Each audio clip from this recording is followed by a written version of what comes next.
Salut à toutes et à tous.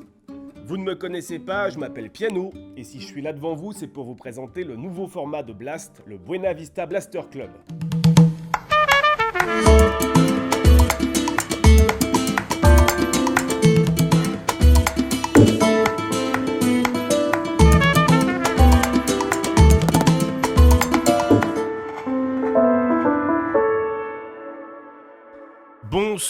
Bonsoir à toutes et à tous et bienvenue dans cette première édition du Buena Vista Blaster Club. Alors, je m'appelle Piano, vous ne me connaissez pas encore, je suis comme vous en fait, je suis un abonné de Blast. Un vendredi par mois sur Twitch de 19h à 21h, on va se concentrer sur la communauté des abonnés, cette dizaine de milliers d'abonnés qui font vivre le site Blast, la chaîne YouTube de Blast et tous les contenus de Blast. On va diviser cette émission en 2 heures. Une première heure avec une personnalité de Blast avec laquelle vous aurez l'opportunité d'échanger et une deuxième heure où vous aurez l'opportunité de présenter vos projets sur une thématique précise. On va tout de suite commencer par la première heure, c'est les blasters par le taux Blaster.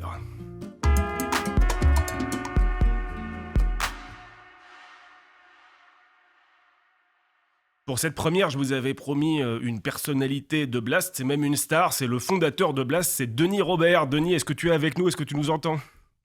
Oui, je vous entends. Je ne sais pas si je suis une star, mais en tout cas, je suis vraiment content de cette première, que je découvre en même temps que toi, hein.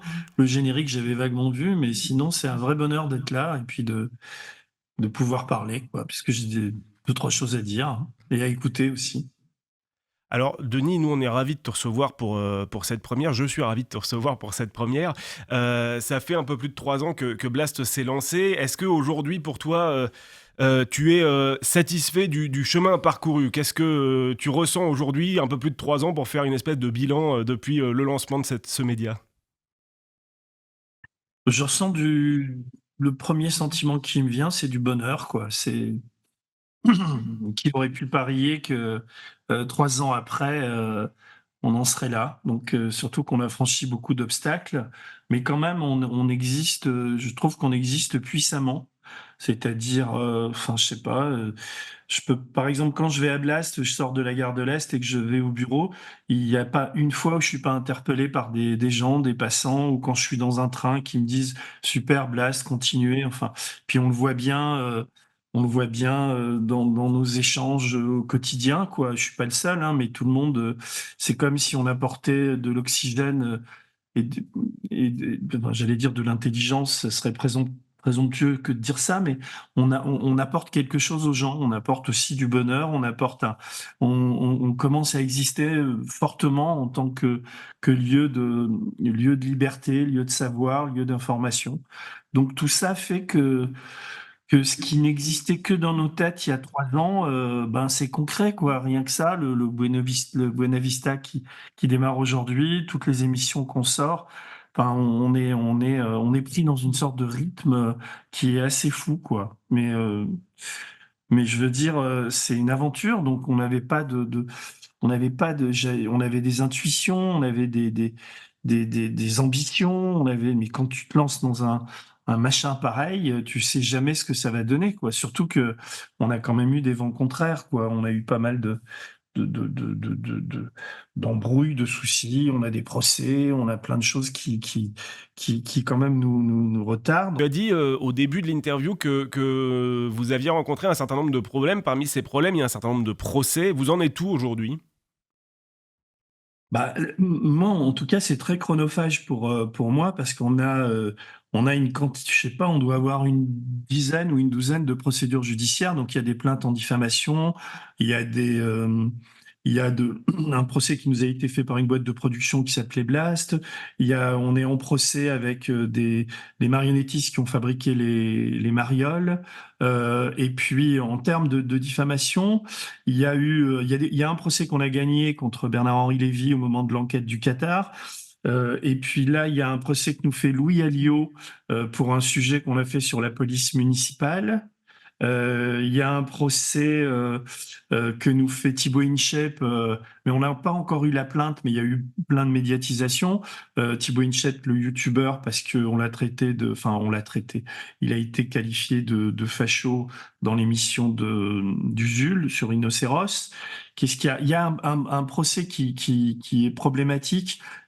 Enfin, problématique, ils le sont tous, parce que ce sont des procédures bâillons, quoi. Ce qui caractérise d'ailleurs tous les procès, la dizaine de procès qu'on a, ce sont des gens qui sont mis en cause dans des enquêtes ou dans des vidéos, que évidemment on contacte, parce qu'on a une règle, et moi j'ai une règle, puisque j'ai quand même une expérience des procès, c'est de toutes les personnes qu'on met en cause dans nos enquêtes et qu'on cite, on les appelle, c'est-à-dire que il est hors de question à Blast qu'on mette en cause quelqu'un sans le contacter, sans lui donner la parole. Il n'y a aucun règlement de compte, aucune haine, aucune colère, aucune idéologie derrière les enquêtes. C'est quoi il y a beaucoup d'émissions sur Blast, en dehors des tiennes, dont on reviendra un peu sur ton travail, notamment pour les éditos et pour les zooms arrière.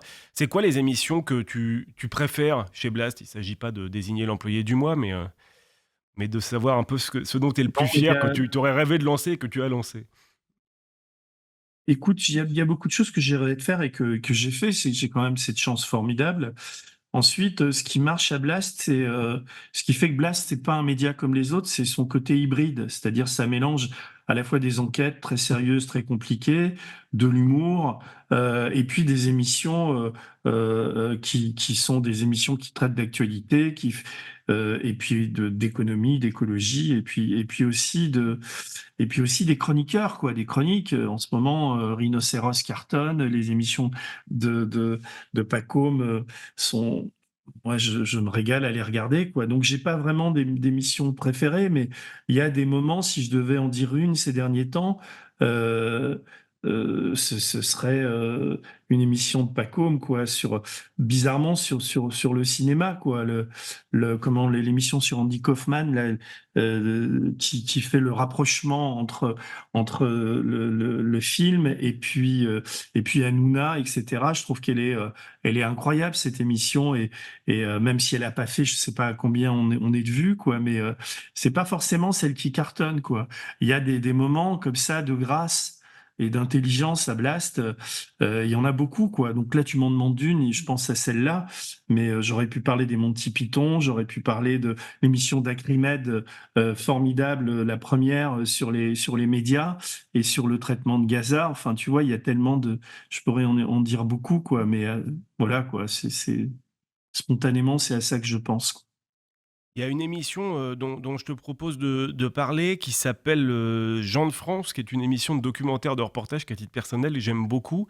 Et avant d'en parler, je te propose de regarder un petit magnéto qui a été préparé par l'équipe de Blast. C'est l'histoire d'une histoire qu'on raconte pas. Ou alors pas beaucoup. Pas à l'école en tout cas. Ou dans la bouche des profs un peu déjantés. C'est l'histoire de la libération française. Pas celle qu'on vous a dit. Hein. D'abord, faut aller voir Léon Landini. Et pour aller voir Léon, faut s'arrêter à la station Lucie-Aubrac. Puis faut marcher un peu aussi sur la place Lucie-Aubrac. Ensuite, on passe à côté du portrait géant de Lucie Aubrac. Un tout petit à côté de la grande résistante. Après, on file dans une rue anonyme de Bagneux. Puis il faut rentrer dans une résidence HLM un peu paumée. Passer la porte verte hôpital d'un appartement. Il avait raison, Jacques Brel. Sur la lavande. Les résistants. On en fait des portraits géants sur les murs quand ils sont morts. Puis les vivants, on va pas en entendre parler. On les laisse crever en cachette. On attend qu'ils sèchent pour en faire une petite statue. Bien muette. On reprend dans 5, Bien immobile. 4, 3, 2. Pas résistante du tout. Denis, est-ce que tu peux Ouais. nous expliquer comment tu as eu l'idée de faire cette émission? Bon, Jean de France, c'est vraiment Jean Tellet, quoi. Donc, Jean et moi, on est amis, on était amis dans Donc la vie. On a je te coupe, mais c'était un livre de Jean Telet, en fait, hein, qu'il a publié il y a Ouais. une petite quarantaine d'années. D'une part, c'était un livre, mais c'était aussi des chroniques qu'il faisait à la télévision dans une première émission qui s'appelait L'Assiette anglaise avec Bernard Rapp. Et Jean était chroniqueur là-dedans. Et il allait dans des coins de France, mais c'était des formats assez courts et avec son écriture à lui, assez gonflée, quoi. Il hésitait pas à aller à poser des questions très indiscrètes. On était à une autre époque, hein, c'était il y a une quarantaine d'années. Et puis en même temps, avant que ce soit une chronique dans l'assiette anglaise, c'était des reportages dessinés avec des photos, parce que Jean était d'abord un dessinateur BD, mais pas un dessinateur comme les autres. Il savait pas très bien dessiner d'ailleurs, donc il mélangeait des photos détourées, des choses comme ça, et il racontait des histoires à sa manière, quoi. Et il en a fait un livre qui est un livre culte. D'ailleurs que Fakir et que François Ruffin a réédité, parce que François Absolument. Ruffin et moi, on avait la même passion pour le travail de Jean, quoi. Et c'est intéressant d'ailleurs d'avoir choisi. Alors, l'extrait qu'on a vu n'est pas l'extrait du dernier numéro qui est paru cette semaine, avec effectivement la prostituée lyonnaise qui a ouvert son restaurant, mais c'est celui d'un résistant Léon qui Landini, n'était ouais. pas Mm. invité, merci, j'avais oublié son nom, qui n'était pas invité à la panthéonisation de Manouchian et qui, grâce à Jean de France, a fini par être invité in Ouais. extremis grâce à Jean de France et à des abonnés Ouais. de Blast. Est-ce que tu peux nous raconter cette histoire? Enfin, c'est extraordinaire, façon d'impacter la Ben, réalité comme ça. ouais, c'est-à-dire enfin, Léon était dans un film de Gilles Perret d'ailleurs, qui est un de mes copains, qui est aussi lié à Blast, qui est un réalisateur. Et moi, je ne savais même pas que Ibrahim était. Je l'ai découvert après coup, parce qu'il m'a demandé un numéro de téléphone. Il m'a dit, bah, je fais un truc sur Léon Landini. Et si tu veux, il y avait Manoukian en même temps, mais il y avait aucun calcul de notre part. Et Ibrahim, il s'est retrouvé, bon, il a retrouvé assez facilement Léon Landini, qui est quand même un personnage extraordinaire. Et en l'interviewant, il a découvert que Léon voulait être invité au Panthéon parce qu'il y avait toute la célébration de Manoukian et des résistants de l'époque, du MOI. Et il n'était pas invité, quoi, ce qui était quand même assez délirant. Et donc, Ibrahim a commencé à poser des questions, à passer des coups de fil. Et là, la Macronie s'est mise en branle, quoi. C'est-à-dire que au début, c'était hors de question d'inviter un communiste. D'ailleurs, les communistes, si on avait pu les mettre sous le tapis, on les mettait sous le tapis, quoi. Il fallait oublier que Manoukian était communiste. Voilà ce qui. Et ça a provoqué un truc chez Macron et au ministère. Et puis finalement, il a été invité in extremis, quoi. Et on a vu Léon arrivé au Panthéon à côté d'un autre résistant qui est Monsieur Birenbaum. D'ailleurs, j'ai oublié le prénom de Robert Birenbaum, je crois. Et Absolument, c'était ouais. formidable de voir Léon là, quoi. C'était, il y avait quelque chose là aussi d'assez incroyable. Et d'ailleurs, Ibrahim, on a fait une sorte de second épisode puisque on était avec lui pendant toute la panthéonisation de Manoukian, quoi. C'était très émouvant d'ailleurs ce moment. Et d'ailleurs, on a fait énormément enfin, l'épisode a cartonné, Ouais. etc., quoi. Et toutes les chaînes de télé, BFM et compagnie se demandaient, mais qui c'est ce vieux? Et Macron le prenait par le bras. Enfin, et c'était, voilà, je pense d'ailleurs, il y avait pas mal d'émotions, y compris chez Macron, hein. Non, c'est pas uniquement un robot avec un algorithme à la place du cœur. Il y a quelque chose qui s'est passé à ce moment-là, quoi. Blast, c'est aussi un média d'investigation. On te connaissait, on était un certain nombre à te connaître, évidemment pour l'affaire Clearstream, mais aussi d'autres enquêtes que tu as qui ont fait ta renommée. Comment est-ce que vous choisissez les enquêtes? Est-ce que vous êtes fier des scoops que vous arrivez à obtenir chez Blast? Comment vous arrivez à capitaliser? Quelle est votre stratégie pour l'investigation, justement? Écoute, l'investigation, bon, c'est un domaine que je connais quand même assez bien, parce que ça a été toute ma vie à Libération, puis après quand j'ai sorti mes livres, en particulier sur Clearstream. Donc je sais à quel point c'est un travail ingrat, qui demande des moyens et du temps, parce que souvent on se met sur une enquête, on tire un fil et on ne sait pas jusqu'où ce fil va nous amener. Et généralement c'est des procès, parce que les gens sont généralement pas contents qu'on mette en cause leur probité ou qu'on parle de leur argent, etc. Donc, à Blast, on a construit patiemment une sorte de cellule enquête. Pour l'instant, il y a 4 salariés qui sont. Elle est dirigée par Olivier Jourdan-Rouleau, qui est un journaliste qui habite Marseille. Il est secondé, il travaille beaucoup avec Xavier Monnier, qui est aussi un journaliste d'investigation connu, enfin qui a sorti pas mal d'affaires. Et là, il y a Florence Gaillard et Thierry Gadot qui sont également salariés à Blast et qui ont rejoint la cellule. Et autour d'eux, on a un correspondant à Bruxelles qui est proche de la commission qui s'appelle Philippe Engels. Et autour d'eux, il y a 5-6 journalistes comme Morane, comme d'autres. Je ne vais pas tous les énumérer. Donc ça représente un pool et qui se réunit toutes les semaines d'ailleurs pour partager les informations, et puis pour se lancer sur des sujets au long cours. Donc on traite, on sort des affaires, on sort des histoires, mais on traite aussi d'actualité parce que il faut avoir un réseau, connaître des avocats, téléphoner au parquet, etc., quoi. Donc moi je vais essayer d'être de plus en plus présent, Ok. mais comme le travail est très accaparant, mais c'est Olivier qui gère tout ça. Et on a sorti beaucoup de choses. On a sorti le canard avec le Qatar, hein, les affaires qataries avec Bernard Nicolas et Thierry Gadot. On a sorti une vingtaine de papiers. On était les premiers à éclairer un peu les gens sur la corruption endémique liée au Qatar en France. Et puis depuis, je vais pas énumérer tous les papiers. Il suffit d'aller sur le site. Là, on travaille il y a 2-3 grosses histoires qu'on va sortir assez vite, la semaine prochaine ou la suivante. Donc, il faut bien bétonner tout ça. Voilà, quoi. Alors, des fois, il y a des papiers je sais pas, quand on fait une enquête sur le PR de Flamanville, tout de suite, ça cartonne. Et il y a des enquêtes qui sont d'une journaliste qui s'appelle Feriel, qui, par exemple, a sorti il y a 15 jours une excellente enquête sur les sévices sexuels les centres de rétention administratifs. Il y a eu très peu de vues, mais c'était un formidable travail. Et tout ça, ça existe dans la durée, quoi. Et je pense que les gens qui soutiennent Blast nous soutiennent aussi beaucoup à cause de ces enquêtes, même si elles n'ont pas le rayonnement qu'elles devraient avoir, même si on est ostracisé par la presse. Le fait de voir que ça existe, que ça sort, c'est aussi pour ça que les gens s'abonnent, font des dons, etc. Bonsoir Oussem. Rebonsoir. Alors Oussem, donc tu es chargé des relations abonnés, responsable des relations abonnés chez Blast. Aujourd'hui, en nombre d'abonnés, on en est où ? Alors, aujourd'hui, en nombre d'abonnés, on est à près de 23 000. On est à 22 900 abonnés. Ça peut paraître beaucoup, mais pour un média comme le nôtre qui emploie une trentaine de personnes, qui diffuse en moyenne 1 à 2 vidéos par jour et un live par semaine, Ouais, c'est beaucoup de contenu. qui compte plus d'1 million d'abonnés sur YouTube Ouais. et à peu près autant de 1 million de visites également sur notre site internet, et c'est relativement peu.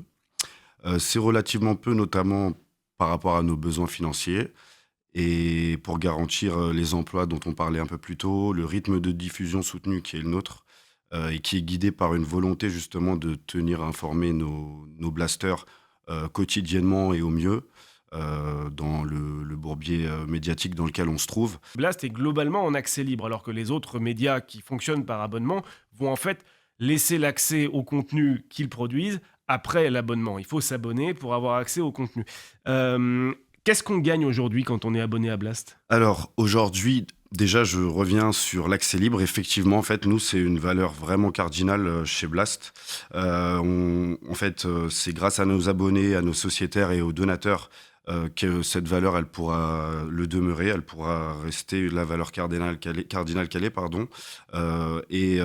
Concrètement, aujourd'hui, les avantages qui sont présentés aux abonnés, c'est les podcasts sur écoute et qui présentent les coulisses de Blast, des contenus réservés comme les masterclass. Ouais. À partir de maintenant, le Buena Vista Social Club qui leur permet de prendre la parole. Alors, le Buena Vista Blaster Club, parce que le Buena Vista Social Club, c'est tout à fait autre chose. Oui, et les masterclass auxquels on peut réagir en direct quand on est abonné. Exactement. C'est ça qui est super. Hein. On a l'accès à des gens avec un savoir absolument formidable et on peut leur poser des questions en direct. Exact. On a également le fil Telegram des coulisses de Blast qui est accessible pour les abonnés, le forum dans lequel ils peuvent créer des sujets, être les instigateurs de sujets et interagir avec nous, puisqu'on est aussi présent sur le forum. Ouais. On a les FAQ avec l'équipe, des invitations à des événements. Ouais. Là, par exemple, on a quelques invitations qu'on a mis à disposition de nos abonnés. Il y aura un tirage au sort qui sera réalisé pour le festival Emmaüs.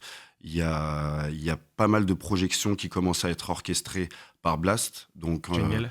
là, on a diffusé un film qui a été réalisé par un de nos journalistes qui s'appelle Netanyahou, criminel de guerre, et qui a été réalisé par Yanis Hamdi pour le coup, et qui a été projeté à Paris, à Metz, et qui va l'être à Montpellier, à Sète et à Caen. Génial.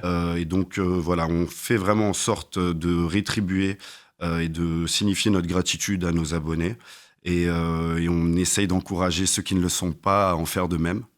Donc on a quand même accès à un certain nombre de nouveautés et puis d'informations, de projections. Denis, si tu souhaites réagir et ajouter des informations, tu n'hésites surtout pas. Vas-y. Non, mais je voulais simplement compléter ce que disait Oussem, mais c'est que pour nous, la relation à l'abonné, elle est absolument essentielle, quoi. C'est-à-dire que les gens se rendent pas bien compte à quel point on a besoin qu'on s'abonne à Blast, quoi. C'est 5 euros, c'est une forme de, c'est très pas particulier parce que c'est une forme de soutien, d'adhésion. Bon, il y a les dons, mais l'abonnement, c'est le moteur, quoi. C'est ce qui fait que tous les mois, on a une rentrée d'argent qui permet de faire tenir la boutique, quoi, et d'avancer, quoi. Et donc, plus on a d'abonnés, plus on se sent encouragé. Et donc, voilà, quoi. Et ce qui est compliqué des fois à comprendre, c'est les gens se disent, oui, mais à quoi ça sert de s'abonner si tout est gratuit, quoi. Mais d'abord, tout n'est pas gratuit, il y a des contenus privilégiés. Et justement, la force de Blast, c'est qu'on n'est pas un site sur abonnement comme Mediapart ou tout ça, et qu'on donne accès à ces informations au plus grand nombre. Donc, c'est déjà une forme d'encouragement et d'abonnement, quoi, s'abonner. Et c'est ce qui fait exister Blast. C'est pour ça qu'on est une sorte de service public d'information. Le service public étant défaillant, on a l'impression de plus en plus qu'on prend une place de plus en plus importante. Et les abonnés, c'est notre cœur de cible, on dirait, si j'étais un agent de marketing. La nouveauté, c'est le lancement prochain de l'application de Blast. Ah. Alors, cette application, elle est en dernière phase de test.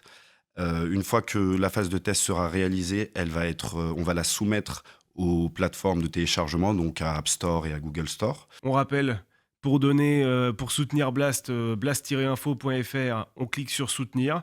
On peut soit s'abonner, soit donner. Et dans les deux cas, pour soutenir Blast, plutôt faire un abonnement régulier ou un don régulier. Exactement. Et puis, moi, je vais conclure sur le fait que le lancement de ce format auquel j'assiste à la première, et encore merci de l'invitation, et de cette application, le rythme soutenu de nos publications et de nos diffusions, la qualité de nos invités et la pluralité de nos formats, elles dépendent de vos abonnements et de vos dons, sans lesquels rien de tout cela n'aurait été possible. Donc n'hésitez pas, faites vivre Blast et continuez à apprécier les programmes qui sont vos programmes favoris. On va conclure cette première heure par un petit jeu qui s'appelle le Blaster Quiz.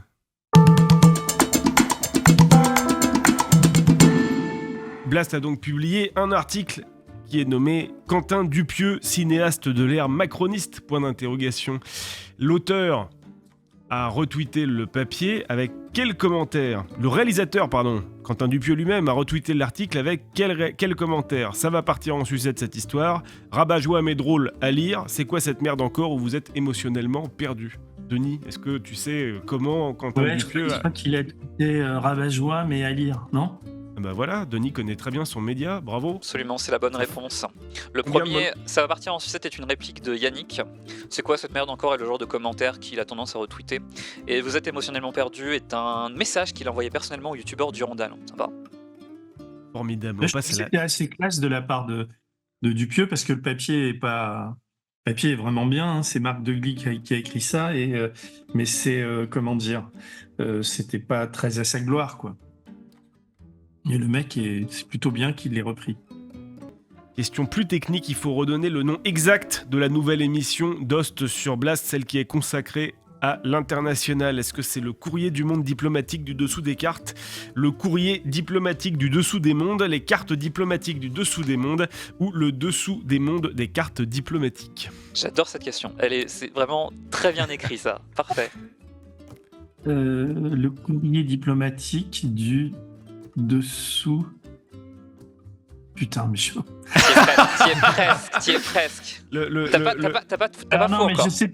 Je ne sais plus si c'est carte ou monde du dessous T'as des pas- cartes. T'as pas faux encore. Non, c'est le courrier diplomatique du dessous des mondes.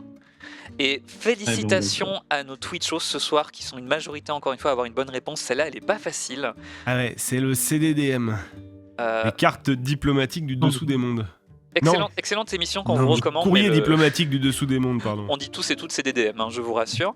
Il va être temps d'accueillir maintenant tous les abonnés pour la deuxième heure. C'est l'heure de la famille Blaster.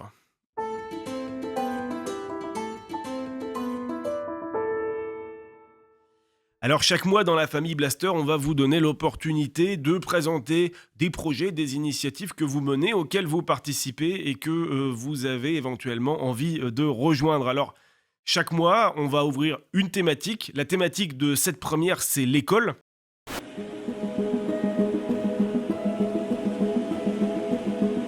On est à Place Sandras, évidemment qu'on n'a pas de plafond dans nos toilettes et qu'on fait pipi dans le noir.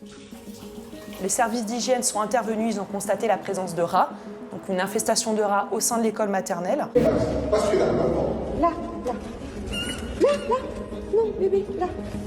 Nous, on le sait, à Stanislas, ils n'ont pas de problème. Et nous, aujourd'hui, on a des plafonds qui sont pleins d'eau et qui coulent. Et on a des enfants qui ont 3 ans et qui sont asthmatiques. Je suis une élève à Cassandra dans le 93, évidemment qu'on n'a pas de table pour faire cours. Il nous manque une infirmière, on n'a pas d'assistance sociale. Excusez-moi, est-ce que vous avez des chaises? On se rend compte que tous les élèves ont déjà eu un prof absent longue durée, pas remplacé. On est en train de demander à des gens qui sont en arrêt, congé maladie ou congé maternité, de travailler pendant qu'ils sont en arrêt. Voilà où on en est. Je suis élève à Blaise-Saint-Var, bien évidemment que le chauffage ne fonctionne pas. Pourquoi tout ça? Est-ce que finalement l'objectif c'est de détruire le système public, que ce soit dans la santé ou dans l'école, pour que tout le monde se tourne vers le privé? Je pense qu'on est en droit de se le demander. Alors, pour cette première, je suis ravi d'accueillir 3 abonnés EES de Blast. Je suis ravi d'accueillir Anne Bagné dans un premier temps. Alors, est-ce que Anne, vous êtes là? Oui, je suis là. Bonjour Anne, ravi de vous recevoir. Anne, vous avez 49 ans, vous êtes professeure de français au collège Thérèse-Pierre de Fougères en Bretagne, dans Ille-et-Vilaine. Et vous allez nous présenter le projet Collège BNB. Voilà, exactement. Merci à vous d'avoir accepté d'intervenir. On a également Hélène de Linière avec nous. Hélène, est-ce que vous êtes avec nous ou peut-être pas encore connectée? Je crois que je n'arrive pas à recevoir Hélène. C'est la seule qui nous manque, donc je suis désolé. Hélène se connectera et on a avec nous Lucille Marceau. Lucille, c'est vous qui êtes avec nous. Bonjour à vous, vous avez 27 ans et vous êtes coordinatrice des programmes exécutifs à l'ESPER, qui est une association qui fait de l'éducation à l'économie sociale et solidaire. Oui, c'est ça, coordinatrice des programmes éducatifs. Alors, j'informe la régie que je n'ai plus de retour en plateau, mais c'est pas grave, j'ai encore le son, donc tout va bien. On va commencer avec vous, Anne. Donc, je vous ai présenté. Effectivement, vous êtes là pour nous présenter l'initiative Collège BNB. On se doute que c'est un lien en lien avec Airbnb. En tout cas, c'est un jeu de mots. Est-ce que vous pouvez nous expliquer en quoi consiste cette initiative ? Collège BNB, en fait, c'est l'idée de proposer des voyages scolaires qui soient beaucoup moins chers pour les familles et qui soient en même temps beaucoup plus riches pédagogiquement pour nos élèves et puis pour nous, les enseignants aussi. Alors, Donc, allez-y. Non, je vous laisse développer. L'idée, c'est de savoir comment un peu cette initiative est née, en quoi elle consiste. Je vous laisse la présenter et la développer. elle est née d'une idée qui était toute simple, qui était une plaisanterie en fait au début, puisque dans notre collège il y a un voyage scolaire qui a été organisé, puis qui avait enthousiasmé tout le monde, mais qui avait coûté assez cher. Et donc l'année suivante, on n'a rien pu organiser.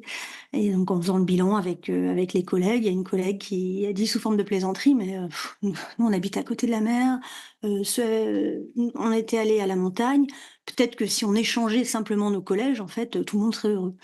Et on est parti de cette idée-là, de cette plaisanterie-là, pour se dire, mais en fait, si on a juste besoin d'échanger les élèves, si on échange les élèves dans les familles, on va forcément créer des voyages qui seront beaucoup moins chers. Et de fait, on a calculé sur des voyages qu'on avait pu mettre en place, on économise 30 à 50% du coût d'un voyage.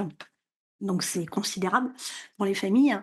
Et dans le même temps, on mutualise tous les supports que les enseignants ont créés, puisque chaque enseignant en fait connaît son environnement, le patrimoine qu'il y a autour de son établissement, en lien avec les programmes, avec ce qu'il souhaite enseigner aux élèves. Donc on crée des voyages scolaires qui vont être vraiment différents. On libère également, puisqu'il y a des classes qui partent, on libère des salles de classe, on libère des salles multimédia, des CDI.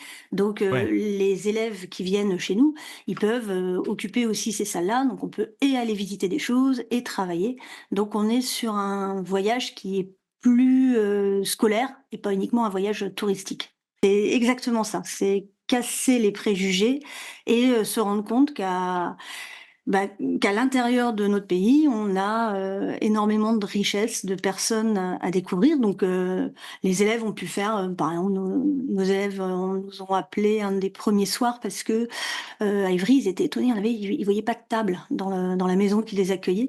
Et en fait, ils ont découvert qu'ils étaient dans une famille avec une culture indienne. Et donc, dans cette famille, on mangeait sur une table basse. Et donc, ils ont mangé autre chose, une autre nourriture et dans un autre environnement.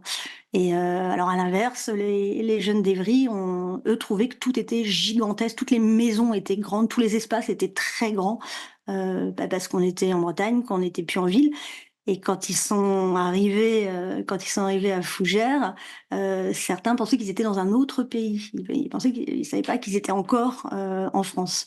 Et donc, enfin voilà, c'est le collègue qui avait capté un témoignage d'élèves qui disait à un autre, non mais ils sont gentils dans ce pays de nous accueillir quand même.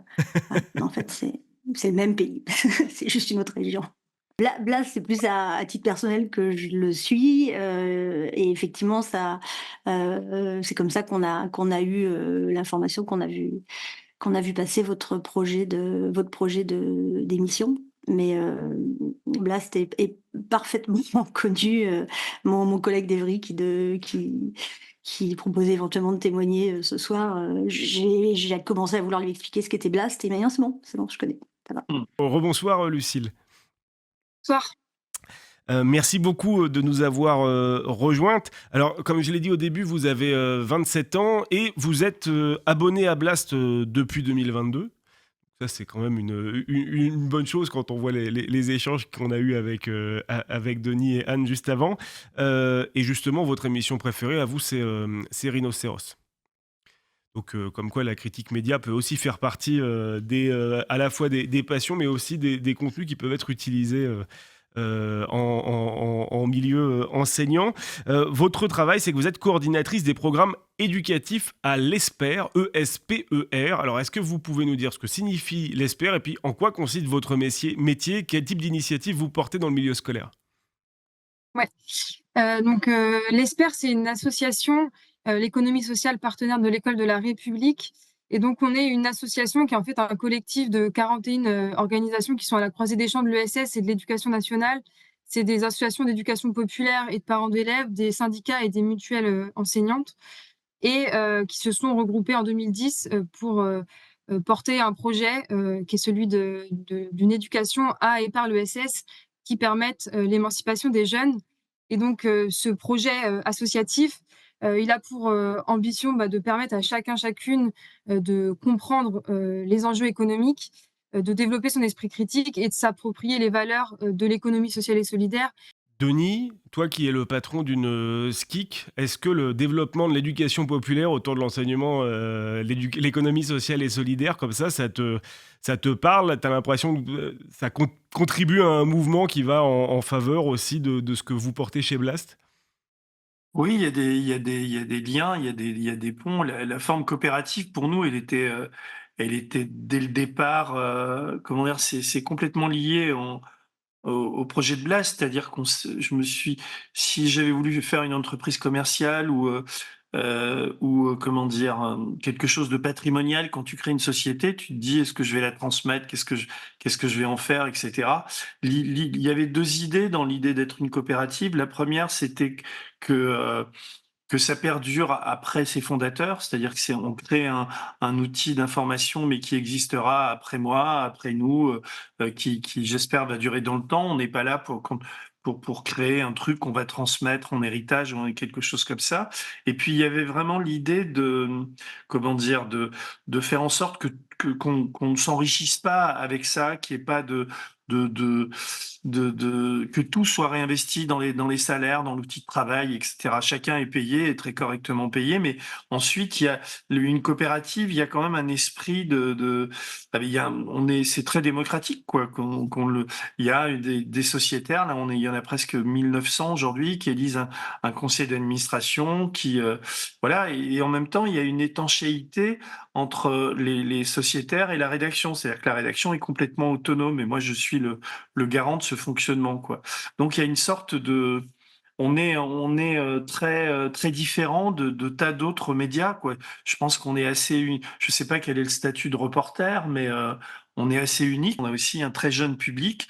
Quand je dis jeune public, c'est vraiment des mômes de 20 ans qui partagent ces contenus, qui disent bon ben, et ça j'arrête là, mais c'est une formidable récompense, quoi. Si j'arrive à faire passer un entretien comme celui que j'ai eu avec Olivier Manoni à des gens de cet âge-là, et qu'ils arrivent à comprendre la Shoah, Auschwitz, que c'est pas seulement des mots, que quand on a un Jordan Bardella, ben il naît de cette famille-là, etc. Je pense que on gagne quelque chose d'important, quoi. C'est important ce qu'on fait, quoi.